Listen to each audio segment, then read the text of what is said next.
Arquitecto Jonathan, tengo un cordial saludo de parte del grupo 14, el curso de urbanismo, en el cual vamos a exponer ahora lo que sería el tema de densidad urbana y vivienda, la ciudad hindú y el urbanismo sociológico. Como puede ver, somos los alumnos Cutipa Lucas Anel Danitza, Enciso Marino Mariano y Escudero de la Vida Piero.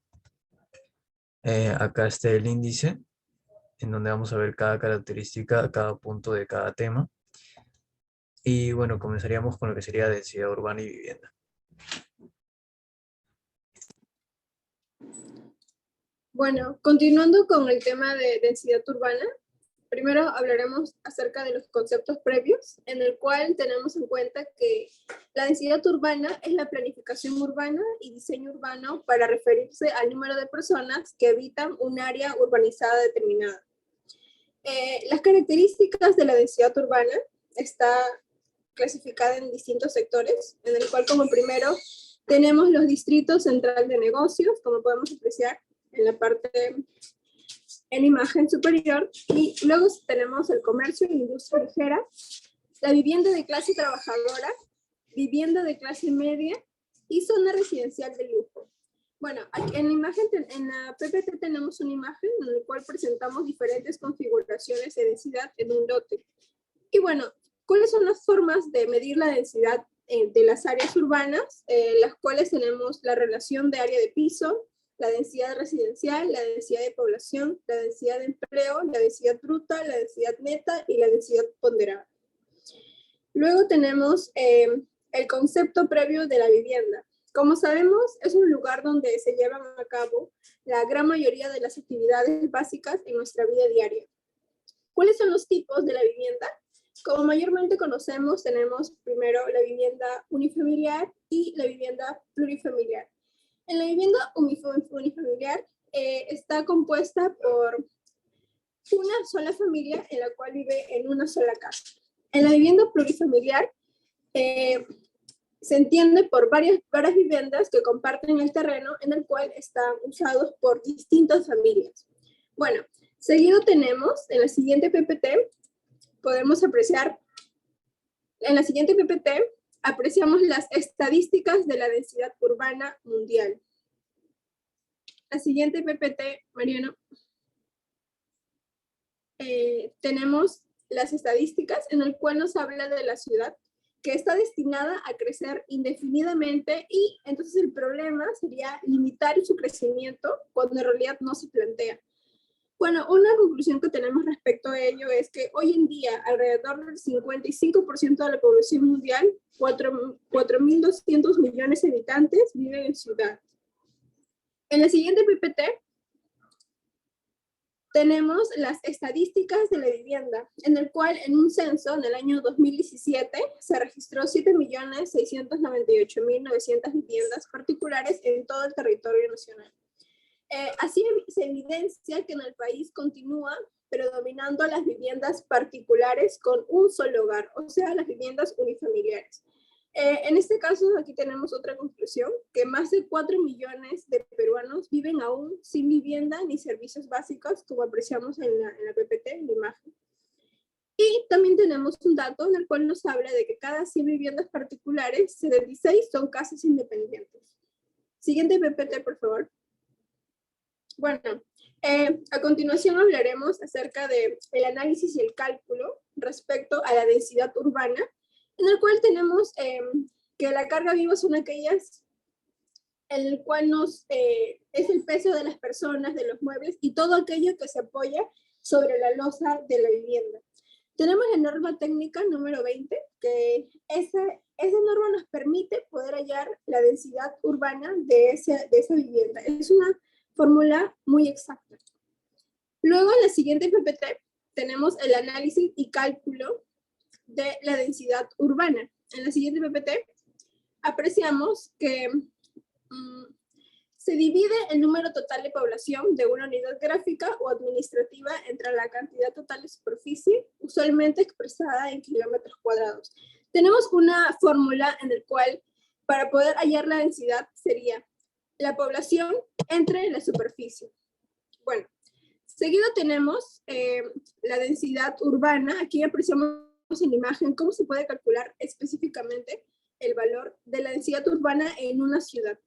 Bueno, y como conclusiones respecto al primer tema, sería que la densidad urbana genera mejoras ambientales por su eficiencia y mejorando y creando entornos dinámicos, y así reduce la necesidad de viajar y fomenta edificios y formas de transporte energéticamente eficientes y facilita la provisión de servicios compartidos. Así también tenemos que la vivienda facilita al usuario, nosotros, con el pago de la renta y las restricciones, y así también es fundamental para poder calcular la densidad urbana de una ciudad. A continuación, mi compañero va a hablar acerca de la ciudad hindú.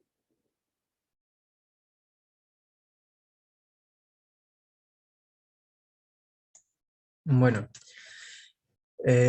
continuando con la ciudad hindú, como pueden ver acá tenemos la lámina de origen.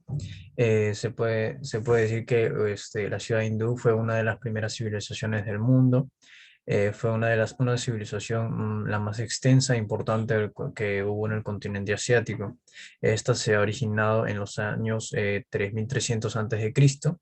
y como pueden ver aquí en la imagen se desarrolló entre los ríos Río Indo y el río Ganges.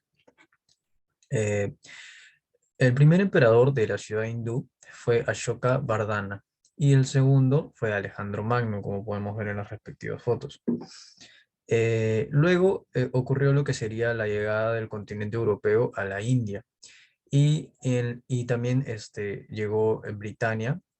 Al momento en que llegó Britania empezó a controlar la mayor parte de la India.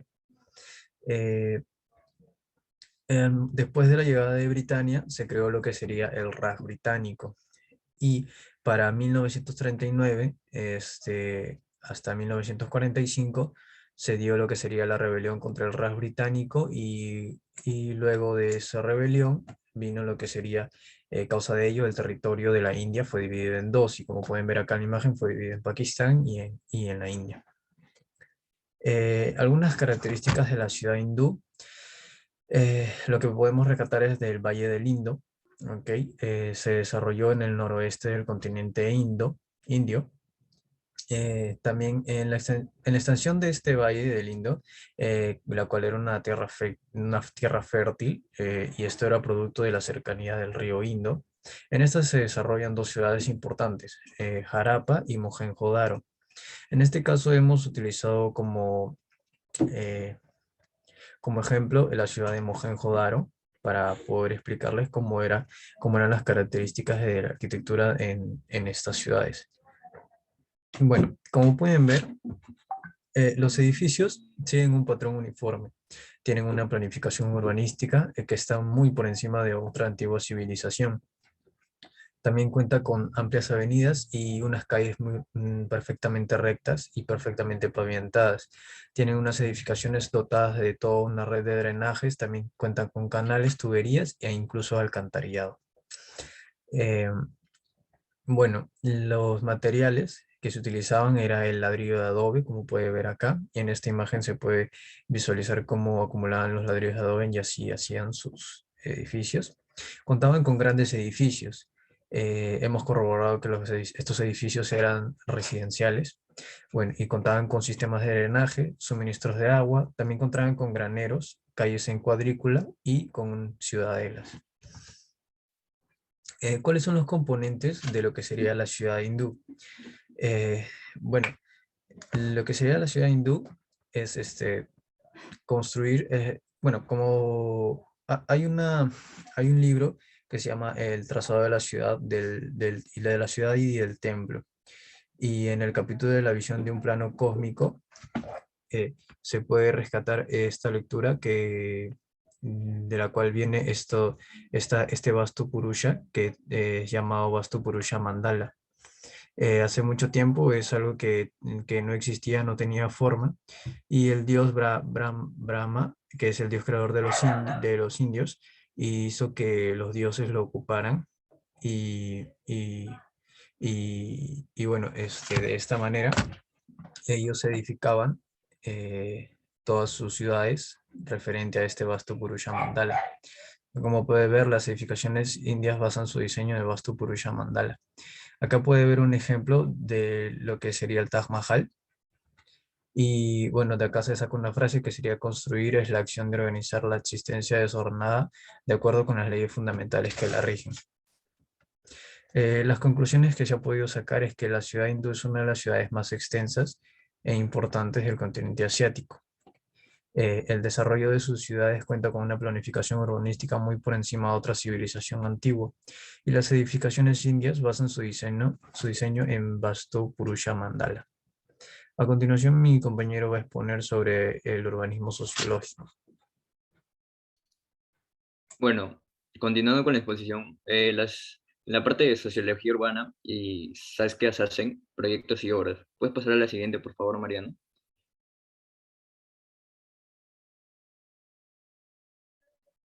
Mariano, pasa a la siguiente, por favor.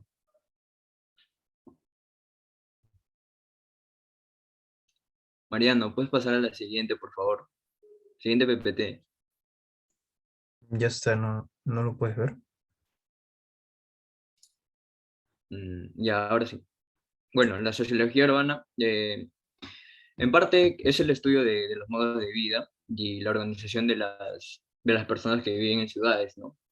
Desde la práctica normativa, los sociólogos urbanos estudian, de cierta manera, las interacciones de las personas que viven en determinada ciudad para entender los problemas que enfrentan, ¿no? Y a partir de ello, el objetivo es estar en posibilidades de aportar soluciones mediante un diseño de políticas que lo resuelvan, ¿no? Las políticas del gobierno regulan, de cierta manera, las condiciones de producción, tomando consideraciones los impactos en la sociedad, y es así como que interviene de manera destacada la arquitectura, la política, la economía, la geografía y las estadísticas, ¿no? Bueno, parte del origen de la sociología urbana viene a ser claramente que va de la mano con la industria, ¿no? Sin embargo, cuando realmente se desarrolla es al concluir la Segunda Guerra Mundial, ya que es justo cuando se transforma el orden político, social y económico en el mundo, ¿no? Ya que existía una necesidad creciente de recuperación y de satisfactores o de satisfacciones a las crecientes necesidades, dando como un resultado un crecimiento industrial y nuevas ciudades en torno a ello, ¿no? Pero en sí, para los historiadores modernos, el origen del estudio de esta se le atribuye a George Simmel, quien se enfocó en las consecuencias que vivía la sociedad en las urbes, ¿no? La importancia, bueno, la importancia de la sociología urbana aborda preocupaciones generales como la pobreza en las ciudades y las migraciones hacia las ciudades, ¿no? Los retos de la sociología urbana, que en su momento la sociología urbana desafió temas como la migración, que ha tenido una importante trascendencia, que especialmente porque está incrementado de una manera o de una cantidad de personas que viven en las ciudades, lo que ha limitado de cierta manera las posibilidades de satisfacer necesidades a la población, ¿no? Así pues, los principales retos que afronta la vida urbana son principalmente, pues tenemos aquí la pobreza, las desigualdades, la necesidad de vivienda y salud, la criminalidad y la contaminación, ¿no? Así como la escasez de los recursos naturales y de los espacios habitables en las ciudades, ¿no? Paradójicamente, la vida en las ciudades genera una intensa interacción social. Sin embargo, surge también un distanciamiento en la medida que las ciudades crecen, lo que afecta a la sociedad en sí misma, y lo que debe también enfrentar la sociología urbana en lo que respecta a un tema de integración que fortalezca lazos, ¿no? Bueno, las herramientas de la sociología urbana para afrontar los retos, ¿no? Las herramientas para afrontar los retos de la sociología, cuenta con instrumentos de medición como lo es el análisis estadístico, las entrevistas globales, las encuestas, la teoría social, las observaciones, análisis de tendencias sobre migraciones, así como información de datos demográficos y económicos, ¿no? Que les permite llegar a conclusiones como estas, ¿no? Por ejemplo, tengamos un caso, plantear una transformación en procesos productivos que reduzcan el daño al medio ambiente para asegurar la supervivencia urbana. ¿Puedes pasar a la siguiente, por favor, Mariano?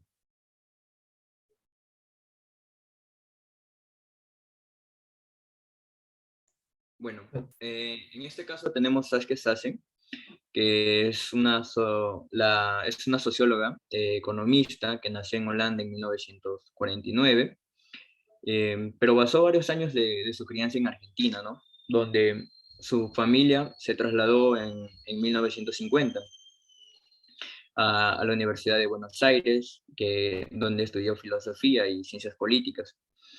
También realizó estudios universitarios en Harvard, en Francia, en Italia, y también, como les comenté, un doctorado en Harvard, ¿no? Se movió desde muy niña entre 5 idiomas diferentes y actualmente es profesora de sociología en la Universidad de Columbia y miembro del Comité de Pensamiento Global, ¿no? Parte de su teoría o de sus estudios se concentran más o menos en la movilidad del capital y de la fuerza de trabajo, ¿no? Lo que le ha permitido desarrollar un análisis de la globalización desde las dimensiones económicas, sociales, políticas y culturales, ¿no? En este marco ha profundizado el estudio de las mutaciones del Estado desde una perspectiva transnacional. También ha indagado la relación entre la cuestión urbana, las nuevas tecnologías y las migraciones, ¿no? Bueno, ahí tenemos un breve resumen también del territorio, uno de sus libros, de Territorio, Autoridad y Derechos, y otros que también son significativos como Las ciudades globales, que es uno de sus libros, en la que todos explica claramente cómo los flujos planetarios necesitan aterrizarse e interceptarse en territorios concretos, ¿no? Contra la opinión generalizada que proponía interpretar la economía global como una economía puramente deslocalizada. El trabajo de Sassen, de cierta manera, marcó una nueva e ineludible referencia. Como ya se los comenté, su último libro de Territorio, Autoridad y Derechos, que es una monumental investigación sobre las tres formas históricas en que se producen los ensamblajes de medieval, nacional y global, ¿no? De estos elementos. Puedes pasar a la siguiente, por favor.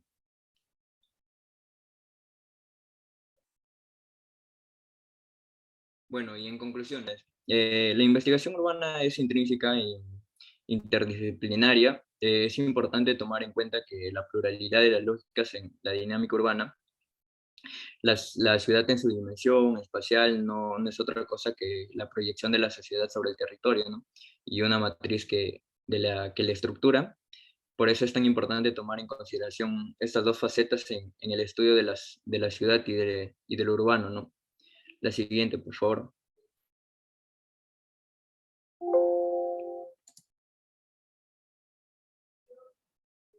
Siguiente. Eh, bueno, tenemos que la densidad, en conclusiones generales, tenemos que la densidad urbana genera mejoras en el ambiente urbanístico por su eficiencia, creando de cierta manera entornos dinámicos, ayudando así a satisfacer las necesidades de la población, de tal manera que se complementa con la población calculando la densidad urbana de la población, ¿no? Y otra de las conclusiones sería que el objetivo de presentar este trabajo de la sociología urbana y sus orígenes, su mirada hacia la ciudad como objeto de estudio, cómo la define, cómo la estudia, etcétera, ¿no? Tratamos de hacer ver la importancia de esta disciplina para estudiar la ciudad. La sociología urbana o del urbano, o que ofrece una mirada complementaria a otras disciplinas que también se interesa por el fenómeno urbano. Va mucho más allá del aspecto físico, espacial, pues la definición de la ciudad para los sociólogos urbanos se encuentra precisamente en la interacción entre lo social y lo espacial, ¿no? Y la última sería que el objeto de la investigación de la ciudad hindú es obtener conocimiento de las ciudades más importantes del continente asiático, que cuenta con una planificación urbanística por encima de a otra civilización antigua, ¿no? Y bueno, eso sería todo por la parte del grupo 14, arquitecto Jonathan. Y muchas gracias. Muchas gracias, arquitecto. Gracias.